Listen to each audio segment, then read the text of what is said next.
quelques minutes, on va rester toujours dans cette lancée, la lutte contre l'impérialisme occidental. D'ailleurs, on l'assimile également à ce qui se passe du côté de Haïti, avec du moins ce qui nous revient lorsque cette actualité est traitée par les médias mainstream.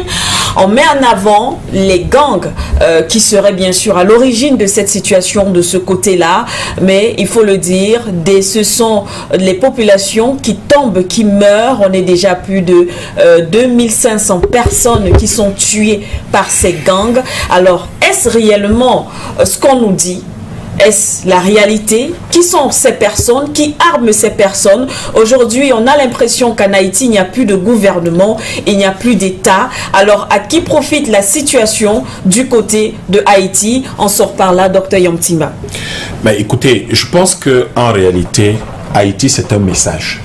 Et nous, les Africains, devons être très lucides sur ce message-là. Oui. Haïti, c'est un message envoyé aux Africains depuis qu'ils ont commencé la contestation de façon absolument, qu'ils ont repris la deuxième révolution africaine. C'est un message pour dire, nous sommes capables d'installer le chaos dans vos pays et d'empêcher tout début de prospérité si vous ne vous faites pas allégeance de nouveau. Parce que ce qui se passe à Haïti n'est pas du tout quelque chose qui est seulement le fait de dire que les Haïtiens seraient devenus fous. Oui. Pas du tout.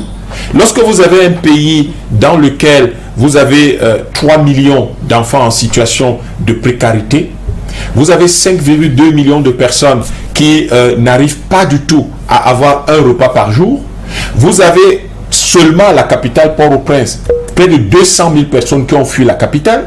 Et vous vous souvenez qu'il y a eu le tremblement de terre de 2004 qui a d'ailleurs ravagé le pays.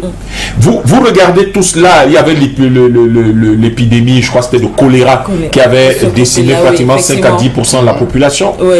Mais c'est quand même une chose curieuse que Haïti, c'est une île. Et de l'autre côté de la frontière, vous avez la République dominicaine qui est en paix, qui est prospère, alors que Haïti... curieux. C'est curieux, ouais. Alors que Haïti a de l'or, a de l'uranium, a du diamant, a un certain nombre de matières premières, mais les seules mines qu'on trouve à Haïti sont des carrières de pierre. Un pays indépendant depuis 200 ans, qui a autant de ressources. Vous avez, toutes les forêts haïtiennes ont été totalement coupées. Mais de l'autre côté, c'est une ligne. De l'autre côté de la frontière, la République dominicaine est dans un état de conservation écologique excellent. En fait, on a fait le choix de punir Haïti. De dire, ok, ces Noirs-là, ils ont décidé d'être indépendants. Nous allons leur montrer qu'ils ne doivent pas être indépendants. Parce que l'impact, c'est quoi, Madame Tiquet? L'impact, c'est qu'on a vu Haïti devenir indépendant. Vous vous souvenez de Black Wall Street? On a vu Black Wall Street et on s'est dit, ah, décidément, c'est dangereux. Parce que si vous avez une république prospère aux portes des États-Unis, oui, vous motivez les populations africaines américaines à se réorganiser beaucoup mieux. Et donc, vous leur dites, vous êtes capables d'arriver à ce niveau-là. Sauf que toute la rhétorique américaine, toute la propagande de guerre raciale, de guerre raciste contre les Noirs aux États-Unis et dans les autres pays d'Amérique du Sud qui ont des visées ou qui ont une politique d'exclusion des Noirs, oui, c'est de dire vous êtes des incapables, vous ne pouvez pas y arriver. La seule chose dans laquelle vous pouvez exceller, c'est dans le sexe, c'est dans le banditisme et c'est l'incapacité totale à gérer votre pays. Sauf que la situation est laquelle? La situation donc va être de détruire Haïti pour ne pas susciter des velléités indépendantistes aux États-Unis. Je vous rappelle qu'actuellement aux États-Unis, il y a 2 procédures contre des Africains américains qui ont décidé de déclarer un certain nombre de certaines parties des États-Unis indépendantes pour être de nouveaux États dans lesquels les Noirs vont pouvoir aller vivre en dehors des Blancs. Sauf que, et vous voyez que tout cela, il faut prendre ça en considération. La chose que je voulais dire qui est intéressante, c'est la haute autorité de le haut conseil de transition qui existe. Depuis que le président Jouvenel est mort, vous savez qu'il n'y a pas d'État, il n'y a pas de chef d'État.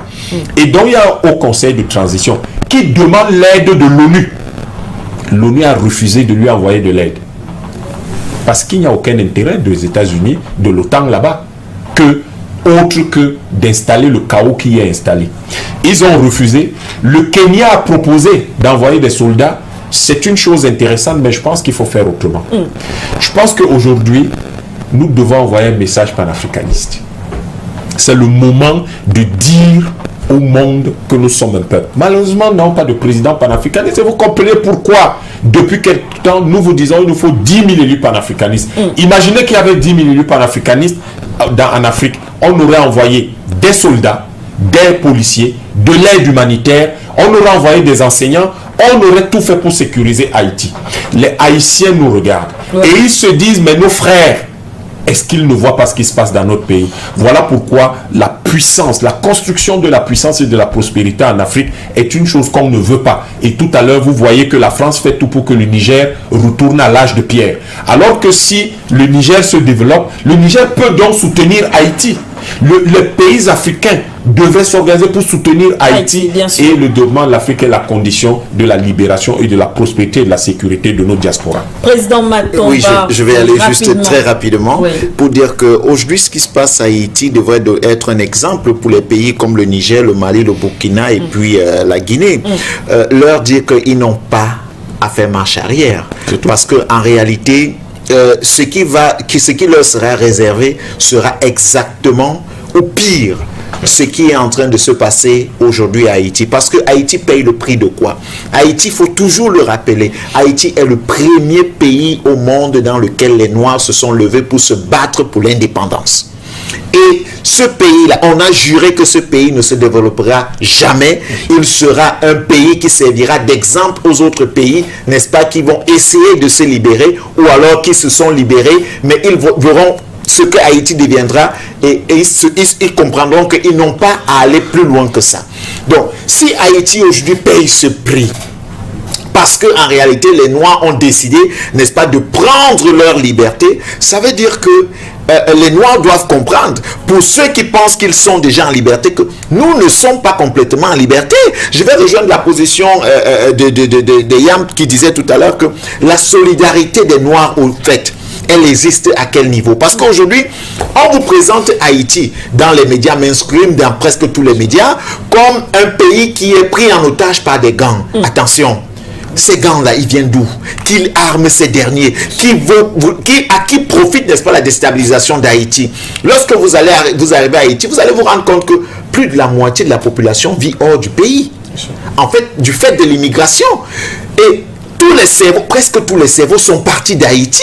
Qui a le courage de rester? Ceux qui restent, on décide de les armer. Vous voyez comment ça se passe. Et puis, on accuse ces derniers d'être, n'est-ce pas, la source de la déstabilisation du pays. Et pourtant, on ne voudrait tout simplement pas que ce pays, n'est-ce pas, se développe. Aujourd'hui, nous devons travailler de façon unie. Je parle bien des Noirs en général. Parce que, allons même plus loin, Haïti doit être un territoire réclamé comme un territoire africain, comme la Guadeloupe, n'est-ce pas, la Martinique, tous ces pays-là. Parce que bien quand vous citez les autres pays, la Guadeloupe ou la Martinique comme étant, n'est-ce pas, des départements français, quand vous êtes à Paris ou à Monaco ou encore à Lyon, ben, vous allez en Martinique ou en Guadeloupe, le même niveau de développement n'y est pas. Le même traitement, n'est-ce pas, des personnes n'est pas pareil. Vous comprenez que là-bas, ce sont des Noirs. Et je pense qu'il y a d'ailleurs plusieurs mouvements indépendantistes de ce côté-là qui réclament une véritable indépendance. Et nous devons appuyer cela pour que cette indépendance se réalise et que les Noirs décident, n'est-ce pas, de créer un véritable État africain. Parce qu'on va beaucoup parler d'union, mais on peut commencer par l'union et arriver à la création d'un véritable État africain. Et vous verrez que personne ne pourra dire bonjour lorsqu'il sera le soir aux Noirs ou bonsoir lorsqu'il sera le jour. Vous verrez que si les Noirs aujourd'hui décident de parler d'une seule voix, vous verrez ce que deviendra le monde. Et c'est cette crainte-là qu'on voudrait empêcher et on utilise donc Haïti comme un exemple. Les pays aujourd'hui comme le Mali et autres doivent regarder ce qui se passe à Haïti et se dire si demain nous reculons un seul instant, nous payerons ce prix-là. Donc il est important de dire non seulement nous devons continuer la libération de l'Afrique, mais nous devons aller libérer ces autres pays et que les Noirs, n'est-ce pas, partout dans le monde puissent se développer. Mais c'est ça le panafricanisme, la solidarité du monde noir. Effectivement. Eh bien voilà donc, chers téléspectateurs, c'est ici aussi qu'on va mettre la clé sous le paillasson. C'est la fin de cette édition du Point sur l'actualité. Toutes nos excuses parce